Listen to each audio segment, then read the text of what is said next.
I came across a video the other day called Pope Trump that you were the mastermind behind. Talk to me about this, like having a how did that all come about? Like you getting behind this idea of whether or not the United States president was the next pontiff of the world. Yeah, so it's true. I created the Pope Trump video, and again, I'll put a link to that. I'll give you a quick timeline of just what happened. Please. So on a Monday, Pope Francis died, which was very sad. And that evening, the thought just occurred to me out of the blue. I bet Donald Trump would want to be Pope if he could be. And I ran with it. I dropped all my other projects and I started working on a video about Pope Trump. I used AI footage that I generated, my own music, 2 of my own songs of the underscores, and then I wrote a script and did a voiceover for it. And I had it released the following Sunday. Pope Francis's funeral was on Saturday. And even though this is satire, I just felt like that wouldn't be right to release it on the day of his funeral. But the day after, right, I released this video, and I was getting a lot of comments like, this is blasphemous, people insinuating I was a bad person. Well, 2 days later, Donald Trump himself said to a reporter, I'd like to be Pope. That would be my number 1 choice. And all of a sudden, the video started picking up. A few hours later, Lindsey Graham, Republican senator from South Carolina, endorsed Trump as Pope and asks the enclave to keep an open mind. So the video really started taking off after that, and the comments are hilarious. Friday, a few days after that, Trump, on his official Instagram page, The Real Donald Trump, posted an AI photo of himself as Pope.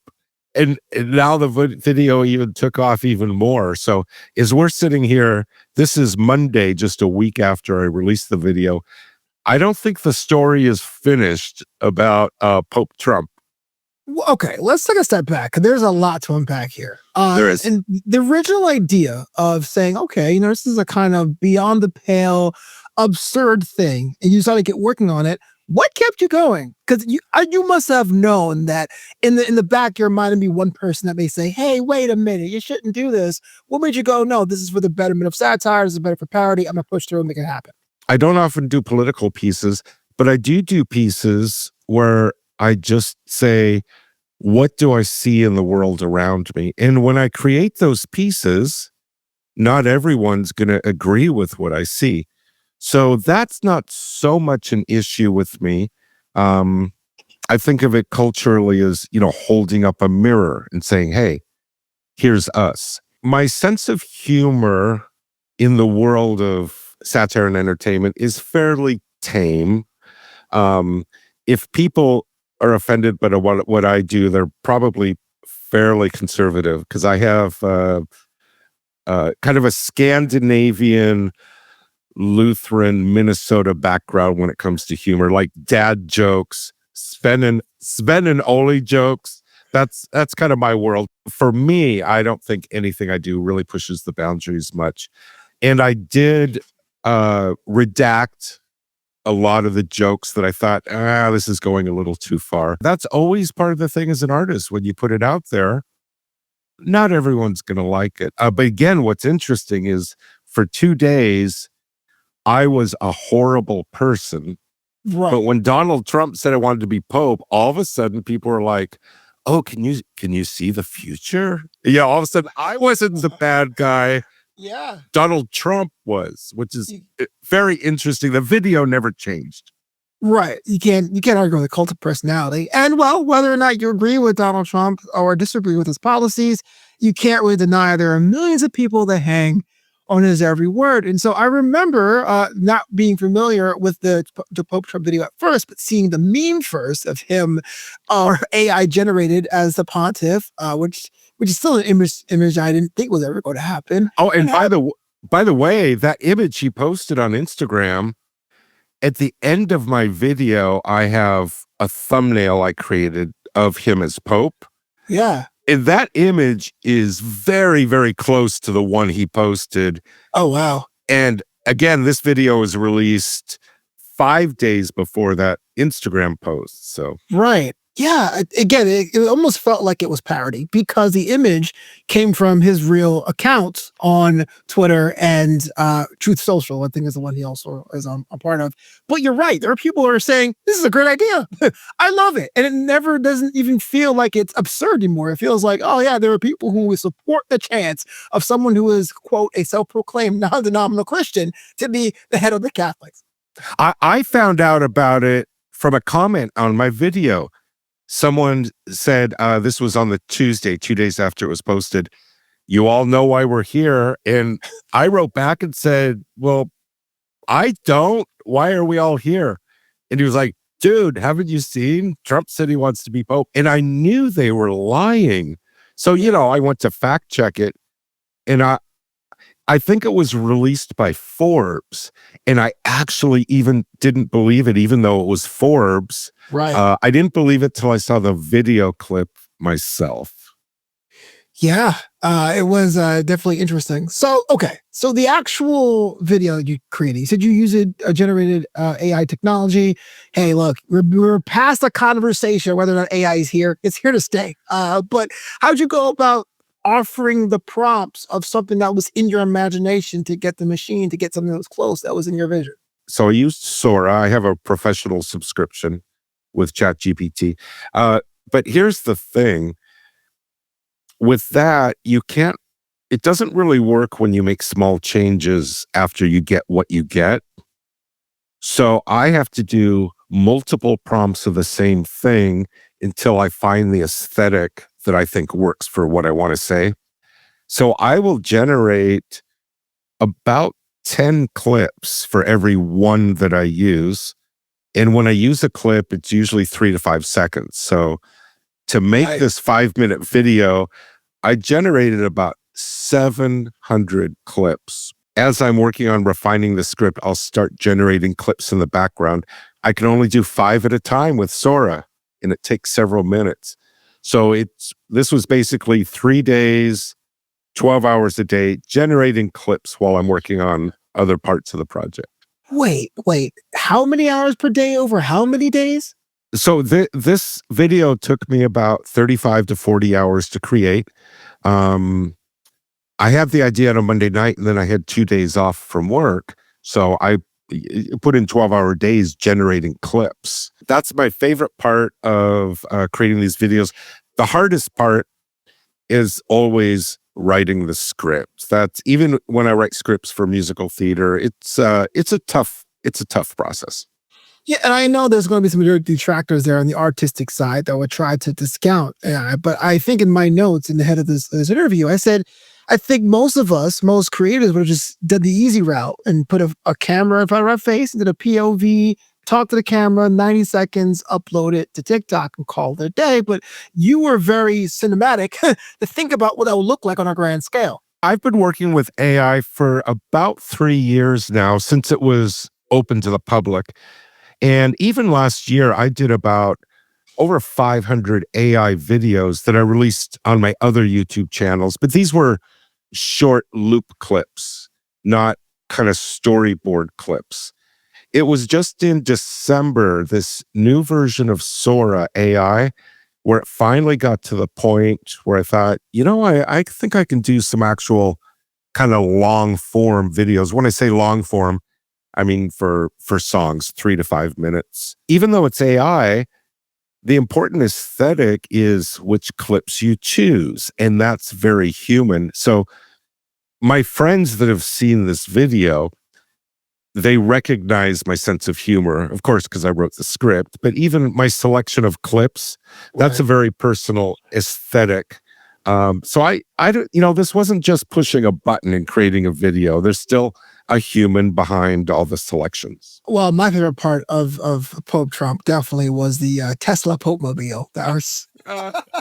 Oh, that was genius. That is definitely something that I think about. Like, yeah, if I had to like outfit the President Trump or President Pope a vehicle, it'd be a Tesla. So that's a great example. I knew, of course, if he had a Popemobile, it had to be made by Tesla. I mean, that just ties into current events. Yeah. But I generated, I don't know, at least 20 different clips of different type of Popemobiles. But that one was the one that really made me laugh. And if you notice in the video, it turns around and then you can see the name Tesla on the side. And that's an example of an aesthetic choice. So I put that in the video.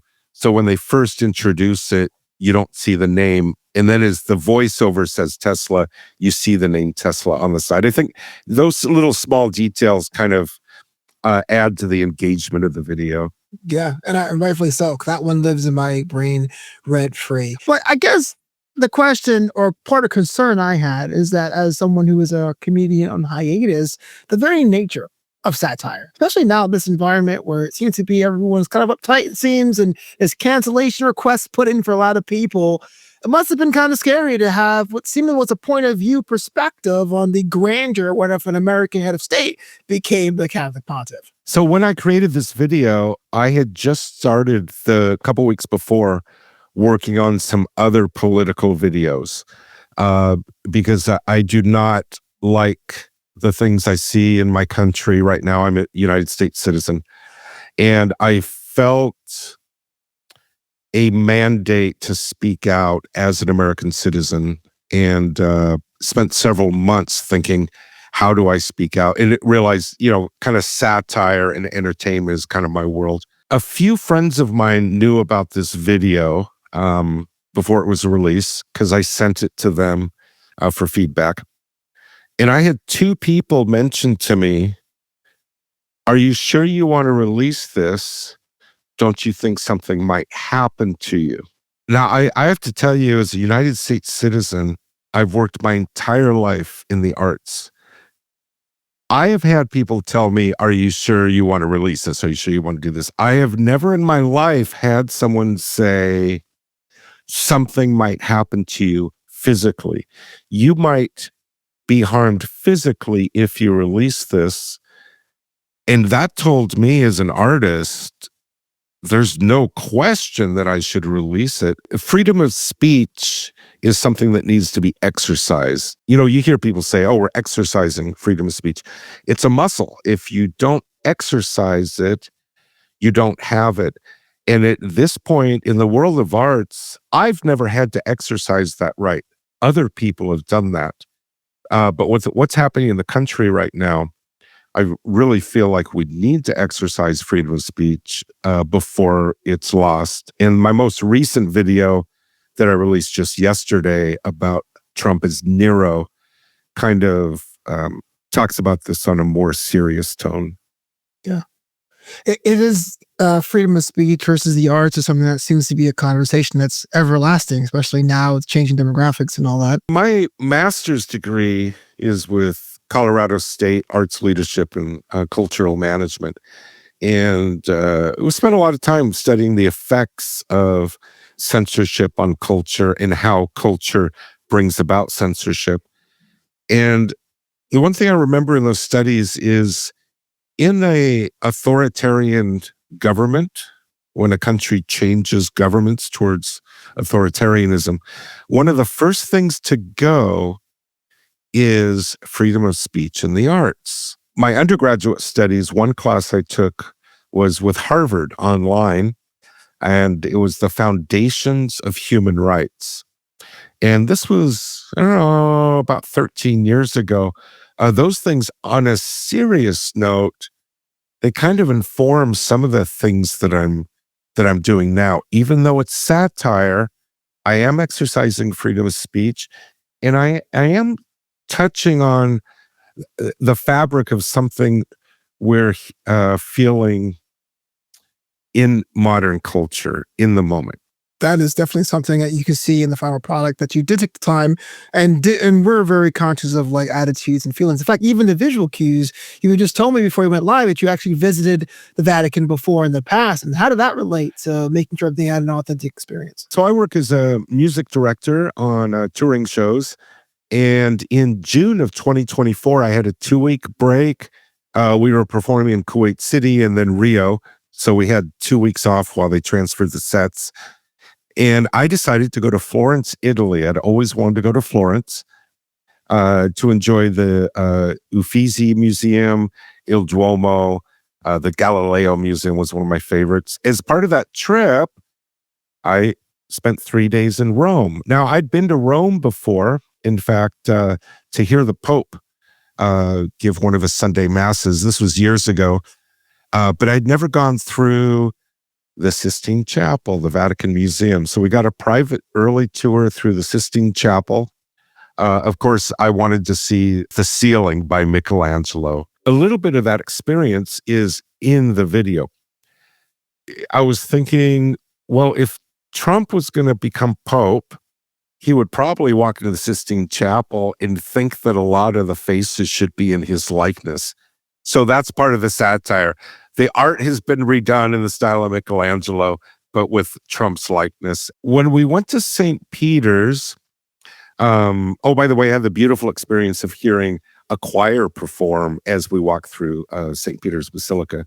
I remember how large that, the plaza in front of St. Peter's was. And so the thought occurred to me, well, of course, Trump would want to put grass on that. Why waste all that space for stone when you could have a golf course? And that's part of the video too. So these things in the video, I kind of have a personal tie to. One experience I had when I was in Florence was at a street restaurant on the side of the street. Befriended 2 young Italians. They were in their 30s, a couple. And they talked about how they didn't like the American tourists descending on Florence because American tourists, they think that Florence is Disneyland. And I remember at the time that really stuck with me because I love Disneyland. And even though I was going for the art, as an American, it kind of was like Disneyland. So I took a little bit of that to the Vatican too with this video.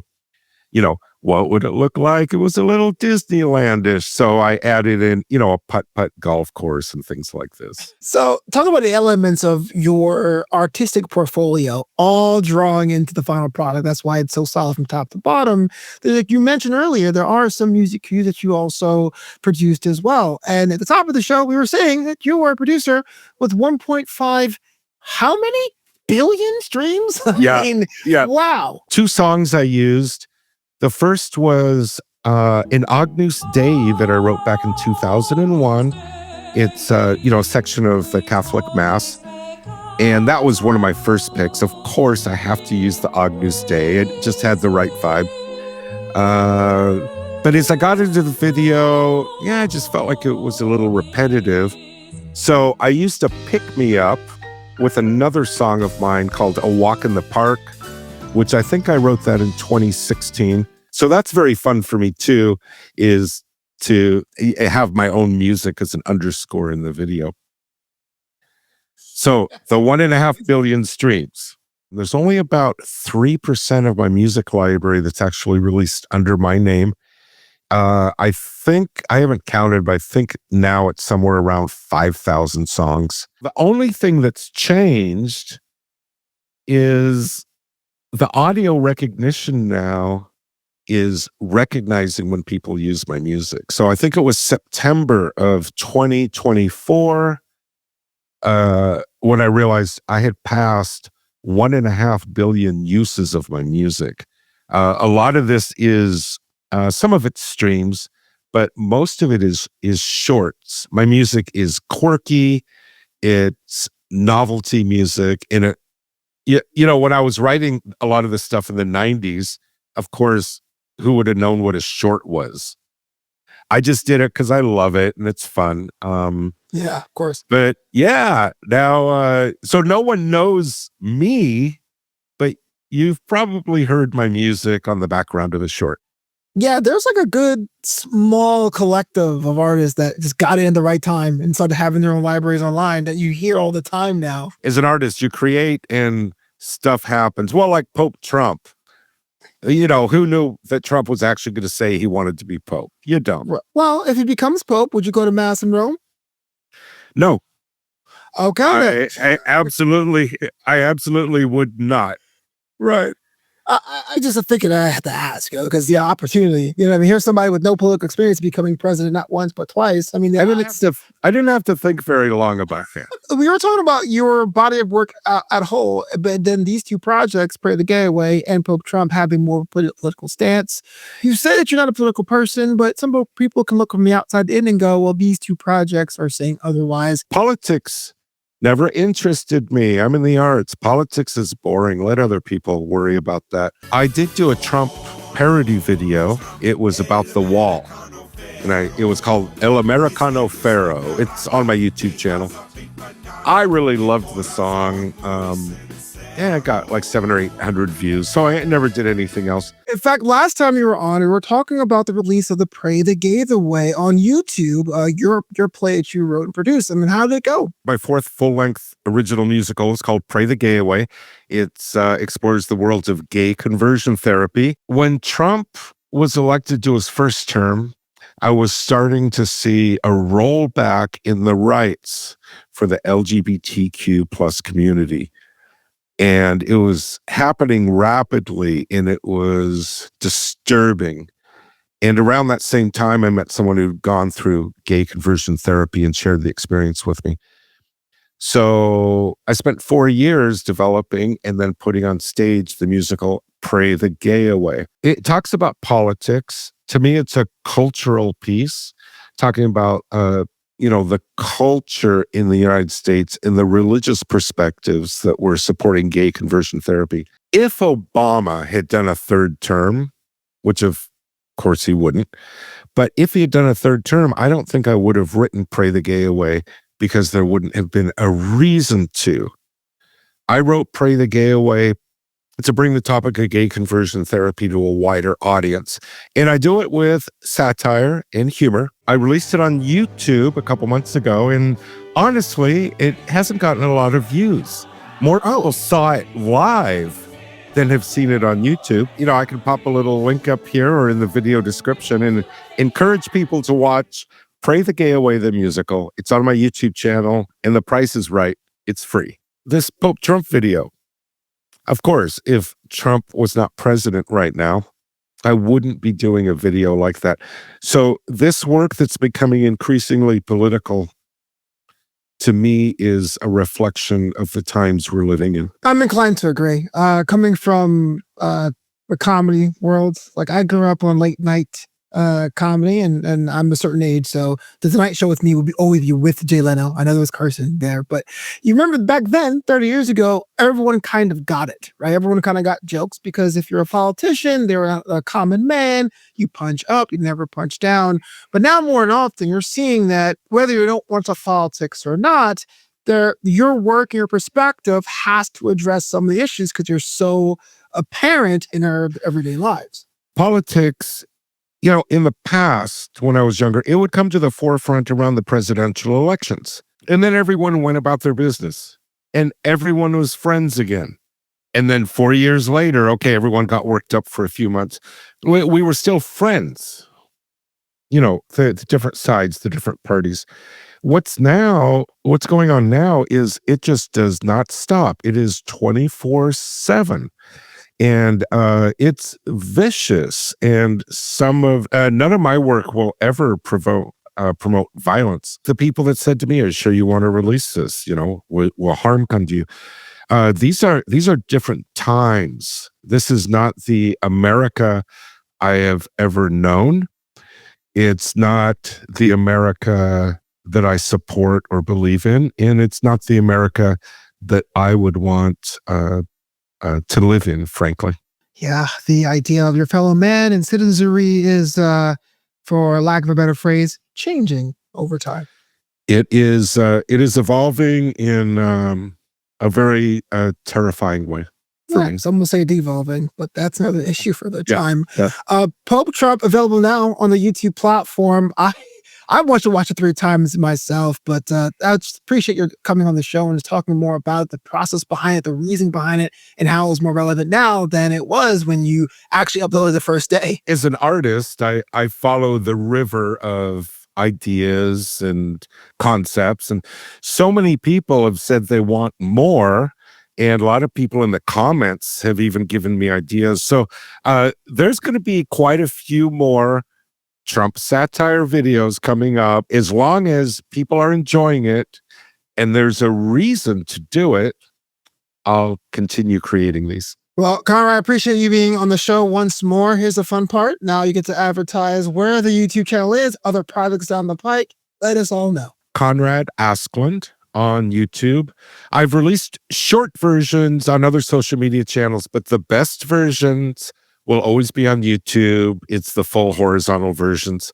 I have about 15 projects in the works right now. Some of them are musical. A lot of them are upcoming satire videos. And I'll try to get out about 1 a week for the foreseeable future, as long as people are resonating with it. Well, I mean, best of luck, because you told me how much time you spend per video. I'm like, sheesh. You know you're dealing with professionals. I can only do 1 a week. I can't do them faster. It's a machine, ladies and gentlemen. Thank you so much for the show. Do you have to say we're the podcast for creatives? Best Pope ever.